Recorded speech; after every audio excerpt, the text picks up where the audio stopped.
എഡ്ജു ഹബിൻ്റെ പുതിയ വീഡിയോയിലേക്ക് എല്ലാവർക്കും സ്വാഗതം. 2024 ഓഗസ്റ്റ് 24 നടത്തിയ നെറ്റ് എക്സാമിൻ്റെ ക്വസ്റ്റ്യൻ പേപ്പറാണ് നമ്മൾ ഈ വീഡിയോസിൽ അനലൈസ് ചെയ്യുന്നത്. ഈ വീഡിയോയോടുകൂടി 2024 ഓഗസ്റ്റ് 21 ഷിഫ്റ്റ് 1 എക്സാമിൻ്റെ ക്വസ്റ്റ്യൻ പേപ്പർ നമ്മൾ അനലൈസ് ചെയ്ത് കഴിയും. ഇതിനു മുമ്പത്തെ വീഡിയോസിൽ നമ്മൾ പ്രീവിയസ് ഇയർ ക്വസ്റ്റ്യൻസ് തന്നെയാണ് അനലൈസ് ചെയ്തത്. അത് നിങ്ങൾക്ക് ലഭിക്കുവാനായിട്ട് നെറ്റ് റാപ്പിഡ് റിവിഷൻ എന്ന് പറഞ്ഞൊരു പ്ലേലിസ്റ്റ് നമ്മൾ ക്രിയേറ്റ് ചെയ്തിട്ടുണ്ട്.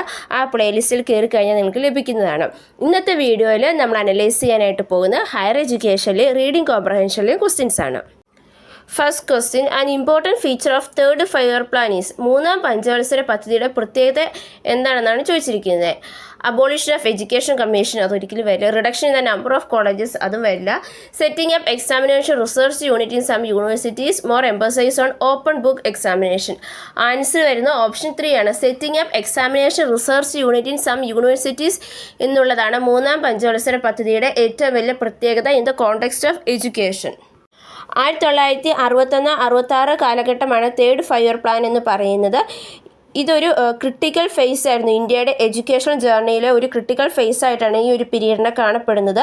യൂണിവേഴ്സലൈസിങ് primary education, strengthening science education, expanding vocational training, improving teacher quality എന്നിവയെല്ലാം ഈ ഒരു പഞ്ചവത്സര പദ്ധതിയുടെ പ്രത്യേകതകളാണ്.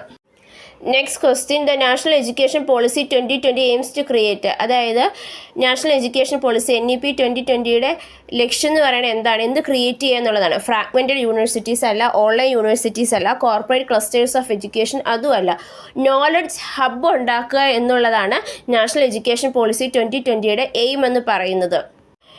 NEP 2020യുടെ എയിം എന്ന് പറയുന്നത് എല്ലാവർക്കും ക്വാളിറ്റി എഡ്യൂക്കേഷൻ നൽകിക്കൊണ്ട് ഒരു നോളജ് സൊസൈറ്റി ആക്കി ഇന്ത്യയിൽ ഉണ്ടാക്കിയെടുക്കുക എന്നുള്ളതാണ്.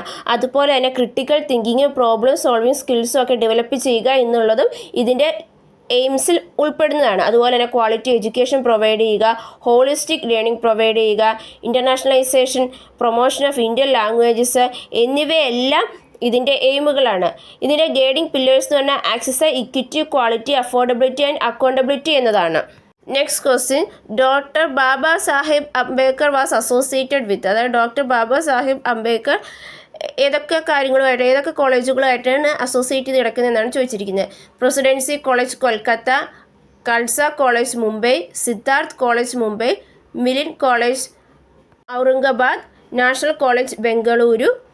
ആൻസർ വരുന്ന ഓപ്ഷൻ 2 ആണ്. അതായത് BCD ആണ്. അതായത് Khalsa college Mumbai, Siddharth college Mumbai, Milind college Aurangabad എന്നിവയാണ്. ഡോക്ടർ BR അംബേദ്കർ 1945 ഫോം ചെയ്ത സൊസൈറ്റിയാണ് പീപ്പിൾ എഡ്യൂക്കേഷൻ സൊസൈറ്റി എന്ന് പറയുന്നത്. ഈ സൊസൈറ്റിയാണ് സിദ്ധാർത്ഥ് കോളേജ് എസ്റ്റാബ്ലിഷ് ചെയ്ത 1946. 1953 മയ ഓസ്മാൻ അലി ഖാൻ ഡോക്ടർ അംബേദ്കറിന് ഒരു കോളേജ് തുടങ്ങാനായിട്ടൊരു സ്ഥലം അലോട്ട് ചെയ്തു ഔറംഗാബാദിൽ. ആ ഒരു കോളേജാണ് മിലിൻ കോളേജ് ഔറംഗാബാദ് എന്ന പേരിൽ അറിയപ്പെടുന്നത്. ഇത് തുടങ്ങിയ സമയത്ത് ഈ കോളേജ് മിലിൻ മഹാവിദ്യാലയ എന്ന പേരിലാണ് അറിയപ്പെട്ടത്. അതിനുശേഷം 1960 ഈ കോളേജ് 3 സെപ്പറേറ്റ് കോളേജായിട്ട് ഡിവൈഡ് ചെയ്തു. Doctor Baba Sahib Ambedkar college of commerce, Milind college of arts and Milind college of science എന്നിവയായിരുന്നു അത്. ഈ കലാസ കോളേജിൻ്റെ ഐഡിയ പ്രപ്പോസ് ചെയ്ത് ഡോക്ടർ അംബേദ്കറാണ്. ഇത് പ്രപ്പോസ് ചെയ്തത് സിഖ് റിലീജിയസ് ലീഡേഴ്സിനോടാണ്. അങ്ങനെ 1937 വന്ന കോളേജാണ് കലാസ കോളേജ് എന്ന പേരിൽ അറിയപ്പെടുന്നത്. അദ്ദേഹത്തിൻ്റെ ആഗ്രഹമായിരുന്നു ഒരു institute four higher education setup ചെയ്യണം എന്നുള്ളത്. അതുകൊണ്ട് തന്നെ ഈ കോളേജ് ഗുരു നാനാക്ക് കലാസ കോളേജ് എന്ന പേരിൽ അറിയപ്പെടുന്നുണ്ട്. അതായത് അംബേദ്കറിൻ്റെ പറഞ്ഞതിൻ്റെ ബേസിസിൽ സിഖ് റിലീജിയസ് ലീഡേഴ്സാണ് ഈ കോളേജ് തുടങ്ങിയത്. സോ ഇങ്ങനെയാണ് ഈ 3 കോളേജസും ബാബാ സാഹിബ് അംബേദ്കറുമായിട്ട് അസോസിയേറ്റ് ചെയ്ത് കിടക്കുന്നത്. Presidency college originally Hindu college കൊൽക്കത്തയിൽ ഫൗണ്ട് ചെയ്ത 1817 രാജാറാം മോഹൻ റോയ്, ഡേവിഡ് ഹെയർ, രാധാകാന്ത ദേബ് എന്നിവർ ചേർന്നാണ് ഇത് സ്ഥാപിച്ചത്. നാഷണൽ കോളേജ് ബംഗളൂരു ഫൗണ്ട് ചെയ്ത നാഷണൽ എഡ്യൂക്കേഷൻ സൊസൈറ്റി ഓഫ് കർണാടകയാണ്. 1917 ഇത് എസ്റ്റാബ്ലിഷ് ചെയ്തത്. Next question, which of the following universities were multidisciplinary in ancient India. Ancient ഇന്ത്യയിലെ മൾട്ടി ഡിസിപ്ലിനറി ആയിട്ടുള്ള യൂണിവേഴ്സിറ്റീസ് ഏതൊക്കെയാണെന്നാണ് ചോദിച്ചത്. ബനാറസ് ഹിന്ദു യൂണിവേഴ്സിറ്റി, തക്ഷശില, നളന്ദ, വല്ലഭി വിക്രമശില. ആൻസർ വരുന്നത് ഓപ്ഷൻ 4 ആണ്. തക്ഷശില, നളന്ദ, വല്ലഭി, വിക്രമശില എന്നിവയാണ് മൾട്ടി ഡിസിപ്ലിനറി യൂണിവേഴ്സിറ്റീസ് ആയിട്ട് നിലകൊണ്ടിരുന്നത്. തക്ഷശില ഗാന്ധാര കിങ്ഡമായിട്ട് ബന്ധപ്പെട്ടാണ് പോകുന്നത്. അവിടുത്തെ ഫേമസ് സ്കോളേഴ്സ് എന്ന് പറയുന്ന പാണിനി, കൗഡല്യ, ചരക എന്നിവരാണ്. ഇത് വേൾഡിലെ തന്നെ ഏർലിയസ്റ്റ് യൂണിവേഴ്സിറ്റിയാണ്. അതുപോലെ തന്നെ അവിടെ ഒരു മൾട്ടി ഡിസിപ്ലിനറി അപ്രോച്ചായിരുന്നു. ഇത് ചൈന, ഗ്രീസ്, ബാബിലോൺ എന്നിങ്ങനെയുള്ള സ്ഥലങ്ങളിൽ നിന്നൊക്കെയുള്ള സ്റ്റുഡൻസിനെ അട്രാക്റ്റ് ചെയ്തിട്ടുണ്ട്. നളന്ദ യൂണിവേഴ്സിറ്റി പ്രസൻറ്റ് ഡേയിൽ ബീഹാറിലാണ്. ഇത് ഗുപ്ത എംപയറുമായിട്ടാണ് ബന്ധപ്പെട്ട് കിടക്കുന്നത്. ഇത് one of the famous ancient Indian യൂണിവേഴ്സിറ്റിയാണ്. ഈ യൂണിവേഴ്സിറ്റിയും വേൾഡിലുള്ള സ്കോളേഴ്സിനെയൊക്കെ ഇങ്ങോട്ട് അട്രാക്റ്റ് ചെയ്തിട്ടുണ്ട്. കൊറിയയിൽ നിന്നും ജപ്പാനിൽ നിന്നും ചൈനയിൽ നിന്നും ടിബറ്റിൽ നിന്നും സൗത്ത് ഈസ്റ്റ് ഏഷ്യയിൽ നിന്നൊക്കെ അവിടെ വന്ന് പഠിച്ച ആൾക്കാരുണ്ട്. ഇവിടെ ഒരു വാസ്റ്റ് ലൈബ്രറി ഉണ്ട്. അതുപോലെ തന്നെ ഇവിടെ ഏറ്റവും വലിയ മറ്റൊരു പ്രത്യേകത എന്ന് പറഞ്ഞാൽ ഇതിൻ്റെ റെസിഡൻഷ്യൽ ഫെസിലിറ്റീസാണ്. വിക്രമശില ബീഹാറിലാണ് കാണപ്പെടുന്നത്. പാല എംപയറുമായിട്ടാണ് ഇത് ബന്ധപ്പെട്ട് പോകുന്നത്. താന്ത്രിക് ബുദ്ധിസത്തിലാണ് വിക്രമശില സ്പെഷ്യലൈസ് ചെയ്തിരിക്കുന്നത്. വല്ലഭി യൂണിവേഴ്സിറ്റി ഗുജറാത്തിലാണ്. Buddhism, philosophy, law, political science, economics, medicine എന്നിവയെല്ലാം അവിടെ പഠിപ്പിച്ചിരുന്നു. ഇതൊരു ബുദ്ധിസ്റ്റ് ടീച്ചിങ്ങിന് ഒരു മേജർ സെൻ്ററാണ്. ബനാറസ് ഹിന്ദു യൂണിവേഴ്സിറ്റി ഒരു ഓൾഡസ്റ്റ് ആയിട്ടുള്ള ലാർജസ്റ്റ് റെസിഡൻഷ്യൽ യൂണിവേഴ്സിറ്റിയാണ്. പക്ഷേ അതൊരു അൻഷ്യൻ്റ് ഇന്ത്യയിലെ യൂണിവേഴ്സിറ്റി അല്ല. Next question. The National Education Policy 2020 recommended the integration of humanities at the undergraduate level with the subject of. അതായത് നാഷണൽ എഡ്യൂക്കേഷൻ പോളിസി 2020 ഹ്യൂമാനിറ്റീസ് അണ്ടർഗ്രാജുവേറ്റ് ലെവലിൽ ഏത് സബ്ജക്റ്റുമായിട്ട് ഇൻ്റഗ്രേറ്റ് ചെയ്ത് പോകണമെന്നാണ് റെക്കമെൻഡ് ചെയ്തതെന്നാണ് ചോദിച്ചിരിക്കുന്നത്. Science, technology, engineering, mathematics, propaganda techniques. Answer വരുന്നത് option 1 ആണ്. അതായത് stem, science, technology, engineering, maths എന്നീ സബ്ജക്റ്റുകളുമായിട്ട് ഹ്യൂമാനിറ്റീസൊക്കെ ഇൻ്റഗ്രേറ്റ് ചെയ്ത് പോകണമെന്നാണ് NEP 2020 പറഞ്ഞത്.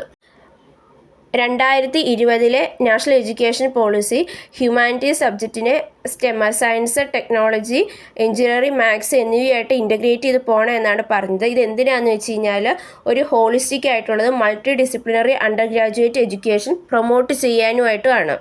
ഈ ഹ്യൂമാനിറ്റീസും ആർട്സും ഒക്കെ സ്റ്റെമ്മുമായിട്ട് ഇൻ്റഗ്രേറ്റ് ചെയ്ത് കഴിയുമ്പോൾ അവിടെ ഒരു പോസിറ്റീവ് ലേണിംഗ് ഔട്ട്കം ഉണ്ടാകുന്നു. അതായത് ക്രിയേറ്റിവിറ്റി കൂടുന്നു, ക്രിട്ടിക്കൽ തിങ്കിങ് കൂടുന്നു, പ്രോബ്ലം സോൾവിങ് എബിലിറ്റീസ് ഉണ്ടാകുന്നു, സോഷ്യൽ മോറൽ അവയർനെസ് എന്നിവയെല്ലാം കൂടുന്നുണ്ട്. സോ നമ്മൾ ഹയർ എഡ്യൂക്കേഷനിലെ 5 ക്വസ്റ്റ്യൻസും കണ്ടു. ഇനി നമ്മൾ നോക്കാനായിട്ട് പോകുന്നത് റീഡിംഗ് കോംപ്രഹെൻഷനിലെയാണ്. അതായത് നമുക്കൊരു പാസേജ് തന്നിട്ടുണ്ട്. ആ പാസേജിനെ ബേസ് ചെയ്തുകൊണ്ട് നമ്മളോട് 5 ക്വസ്റ്റ്യൻസും ചോദിക്കും. അപ്പോൾ ഈ പാസേജിൽ നോക്കി നമ്മൾ ആ 5 ക്വസ്റ്റ്യൻസിന് ആൻസർ ചെയ്യുകയാണ് ചെയ്യേണ്ടത്. A.K. Ramanujan was one of those thinkers like Freud whom he greatly, though not uncritically, admired, who so transform our way of looking at a subject that we are in danger of undervaluing their contribution, since we have come to take for granted precisely what they taught us as we view the subject through their eyes. At a time when the American Indological establishment regarded native Indian scholars merely as source of information about languages and texts like the raw fiber that were taken from India to be processed in British mills, but seldom as scholars who might have their own ideas about how to process those texts. Raman taught them all how to weave a theory, a folktale, a poem, a book. Raman taught the all how to weave a theory, a folktale, a poem, a book, long before it was politically respectable, let alone politically correct, to study the works of women or of illiterate peasants. Raman valued their poetry, their stories, and their counter system. At a time when Indian literature means Sanskrit and Sanskrit means Greek and Latin, Raman arrived in Chicago to join Edward C. Timok and the other founding fathers in proclaiming to the world the relevance of Tamil and Bengali and the other mother tongues. Without so much as raising his gentle voice, he blazed a great path through the center of Indological studies. He gave us so many new paradigms that no Indologist can now think about India without thinking through his thoughts. So, ഇതാണ് നമുക്ക് തന്നിരിക്കുന്ന passage. A.K. Ramanujan എന്ന് പറയുന്ന ഒരു thinker ഫ്രൂയിഡിനെ കണക്കായിരുന്നു എന്നാണ് പറയുന്നത്. അതായത് അൺക്രിട്ടിക്കലി അല്ല, പക്ഷെ അദ്ദേഹം ഒത്തിരി ഗ്രേറ്റ് ആയിട്ട് അഡ്മയർ ചെയ്തൊരു വ്യക്തിയായിരുന്നു സിഗ്മണ്ട് ഫ്രോയിഡ് എന്ന് പറയുന്നത്. നല്ല കോൺട്രിബ്യൂഷൻസ് നടത്തിയിട്ടും നമ്മളൊന്ന് വില കൊടുക്കാണ്ടിരുന്ന അല്ലെ ഡേഞ്ചറായിട്ടിരുന്ന സബ്ജക്റ്റുകളോടുള്ള നമ്മുടെ ആ ഒരു മനോഭാവത്തെ ട്രാൻസ്ഫോം ചെയ്യുകയാണ് അദ്ദേഹം ചെയ്തത്. അതായത് അവരെന്താണോ പഠിപ്പിച്ചത് തോട്ട് ചെയ്തത് അതേ രീതിയിൽ കൃത്യമായിട്ട് നമ്മളതിനെ നോക്കാനും അതുപോലെ തന്നെ അവരുടെ ഐസിലൂടെ, അതായത് ആ പറഞ്ഞ ആൾക്കാരുടെ ആ ഒരു കണ്ണിലൂടെ അതിനെ നോക്കി കാണാനൊക്കെ നമ്മളെ ഹെൽപ്പ് ചെയ്തത് AK രാമാനുജനാണ്. അതായത് ഒരു സമയത്ത് അമേരിക്കൻ ഇൻഡോലോജിക്കൽ ആയിട്ടുള്ള ആൾക്കാർ നേറ്റീവ് ഇന്ത്യൻ സ്കോളേഴ്സിനെ കണ്ടുകൊണ്ടിരുന്നത് ഒരു ജസ്റ്റ് ഒരു സോഴ്സ് ഓഫ് ഇൻഫർമേഷൻ, അതായത് ഒരു ലാംഗ്വേജിനെ പറ്റിയും ടെക്സ്റ്റ് ബുക്കിനെ പറ്റിയുള്ളൊരു സോഴ്സ് ഓഫ് ഇൻഫർമേഷൻ മാത്രമായിട്ടായിരുന്നു. അതായത് നമ്മുടെ റോ ഫൈബേഴ്സ്, നമ്മൾ ഇന്ത്യയിൽ നിന്ന് റോ ഫൈബേഴ്സ് എടുത്തിട്ട് അവർ ബ്രിട്ടീഷ് മില്ലിൽ കൊണ്ടുപോയി പ്രോസസ്സ് ചെയ്യുന്നു. അപ്പോൾ അതുപോലെയാണ് അവർ നമ്മളെ കണ്ടുകൊണ്ടിരുന്നത്. പക്ഷേങ്കിൽ നമ്മുടെ സ്കോളേഴ്സിന് നല്ല ഐഡിയ ഉണ്ടായിരുന്നു എങ്ങനെയാണ് നമ്മുടെ ടെക്സ്റ്റ് ബുക്കുകളെ നല്ല രീതിയിൽ പ്രോസസ്സ് ചെയ്യേണ്ടേ എന്നുള്ളത്. രാമാനുജൻ അവരെ പഠിപ്പിച്ചു എങ്ങനെയാണ് ഒരു തിയറി വീവ് ചെയ്യേണ്ടത്, ഒരു ഫോക്ക് ടെയിൽ, പോയം, ബുക്ക് എന്നിവയെല്ലാം കൃത്യമായിട്ട് രീതിയിൽ ഉപയോഗിക്കേണ്ടത് എങ്ങനെയാണെന്ന് അദ്ദേഹം പഠിപ്പിച്ചു. അദ്ദേഹം വുമൻസിൻ്റെ വർക്കിനെ പറ്റിയും ഇല്ലിട്രേറ്റ് പെസൻസിൻ്റെ ഒക്കെ വർക്കിനെ പറ്റിയും ഒക്കെ പഠിച്ചു. രാമാനുജൻ അവരുടെ പോയട്രീനെ റെസ്പെക്റ്റ് ചെയ്ത് വാല്യൂ ചെയ്തു. അവരുടെ സ്റ്റോറീസിനെയും കൗണ്ടർ സിസ്റ്റത്തിനും ഒക്കെ അദ്ദേഹം വാല്യൂ ചെയ്തു. ഇന്ത്യൻ ലിറ്ററേച്ചർ എന്ന് പറഞ്ഞാൽ സാൻസ്ക്രിറ്റ് ആണെന്നും സാൻസ്ക്രിറ്റ് എന്ന് പറഞ്ഞാൽ ഗ്രീക്കും ലാറ്റിനുമാണ് എന്ന് പറഞ്ഞുകൊണ്ടിരുന്ന ആ ഒരു സമയത്ത് രാമാനുജൻ ചിക്കാഗോയിൽ ചെല്ലുകയും അവിടെ മറ്റ് ഫൗണ്ടിങ് ഫാദേഴ്സായിട്ടൊക്കെയുള്ള എഡ്വേർഡ് സി ഡിമോക്കിൻ്റെ ഒക്കെ കൂടെ ചേരുകയും ചെയ്തിട്ട് തമിഴിൻ്റെയും ബംഗാളിൻ്റെയും റിലവൻസും അതുപോലെ തന്നെ മറ്റ് മദർ ടങ്സിൻ്റെ ഒക്കെ ആ ഭാഷകളിലെയൊക്കെ ആ ഒരു റിലവൻസ് പ്രൊക്ലെയിം ചെയ്ത്, അത് നമ്മുടെ ഈ ലോകത്തിനോട് മൊത്തമായിട്ട് പ്രൊക്ലെയിം ചെയ്യുകയാണ് അദ്ദേഹം ചെയ്തത്. അതായത് അദ്ദേഹത്തിന് ആ ഒരു ജെൻറ്റിൽ വോയിസ് അദ്ദേഹം റേസ് ചെയ്യാൻ പറ്റുന്ന അത്രയും റേസ് ചെയ്ത് നമ്മുടെ ഇൻഡോളജിക്കൽ സ്റ്റഡീസിന് അദ്ദേഹം നല്ലൊരു പാത്ത്, അതായത് നമ്മുടെ ലോകത്തിന് മുമ്പിൽ അവരുടെ വാല്യൂസ് കാണിച്ചു കൊടുക്കുക, നമ്മുടെ ലാംഗ്വേജസിൻ്റെ വാല്യൂ അദ്ദേഹം കാണിച്ചു കൊടുക്കുകയാണ് ചെയ്തത്. ഇന്ന് ഇൻഡോളജിസ്റ്റിന് ഇന്ത്യനെ പറ്റി പ്രതിപാദിക്കുമ്പോൾ അദ്ദേഹത്തിൻ്റെ തോട്ട്സുകൾ ഉൾപ്പെടുത്താണ്ട് അതിനെപ്പറ്റി ചിന്തിക്കാൻ പോലും പറ്റത്തില്ല. ആ ഒരു രീതിയിലോട്ടാണ് അദ്ദേഹത്തിൻ്റെ പാരഡൈം മുമ്പോട്ട് വെച്ചത്. സോ AK രാമാനുജൻ്റെ കോൺട്രിബ്യൂഷനാണ് നമ്മൾ ഈ പാസേജിൽ കണ്ടത്. ഇനി നമുക്ക് ക്വസ്റ്റ്യൻസ് നോക്കാം. Who is AK Ramanujan compared to in the text? അതായത് AK രാമാനുജനെ ആരുമായിട്ടാണ് ഈ ടെക്സ്റ്റിൽ കമ്പയർ ചെയ്തിരിക്കുന്നതാണ് ചോദിച്ചിരിക്കുന്നത്. Chomsky, Sigmund Freud, Brunvand, British mill owners. Answer വരുന്ന ഓപ്ഷൻ 2 ആണ്, സിഗ്മണ്ട് ഫ്രോയിഡ് ആണ്. അതായത് സിഗ്മണ്ട് ഫ്രോയിഡിനെ കണക്കാണ് രാമാനുജൻ എന്നാണ് ഈ ഒരു പാസേജിൽ പറഞ്ഞിരിക്കുന്നത്. Next question, what did Ramanujan teach in America? അമേരിക്കയിൽ രാമാനുജൻ എന്താണ് പഠിപ്പിച്ചതെന്നാണ് ചോദിച്ചിരിക്കുന്നത്. Process raw fibres in British mills, weave theories, folk tales, poem and book, only Sanskrit literature, only English literature. അദ്ദേഹം അമേരിക്കയിൽ ചെന്ന് പഠിപ്പിച്ച വീവ് തിയറീസും ഫോക്ക് ടെയിൽസും പോയംസും ബുക്സുമാണ്.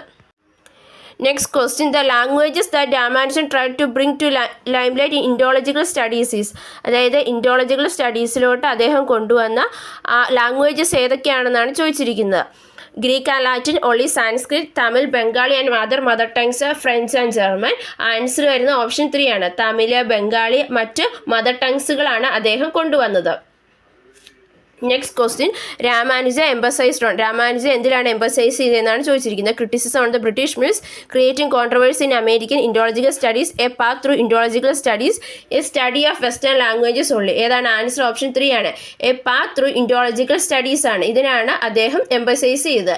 Last question, who were the founding fathers that Ramanuja joined in Chicago? അതായത് ഏത് founding ഫാദേഴ്സിനോടൊപ്പമാണ് രാമാനുജ ചിക്കാഗോയിൽ ജോയിൻ ചെയ്തതെന്നാണ് ചോദിച്ചിരിക്കുന്നത്. British mill owners, American Indological establishment leaders, Edward C Dimock and others, Greek and Latin scholars. Answer വരുന്ന option 3 ആണ്. Edward C ഡിമോക്കും മറ്റ് ഉള്ളവരുടെയും കൂടെ ആ ഒരു മറ്റ് ഫൗണ്ടിങ് ഫാദേഴ്സിൻ്റെയും കൂടെയാണ് അദ്ദേഹം ചിക്കാഗോയിൽ ജോയിൻ ചെയ്തത്.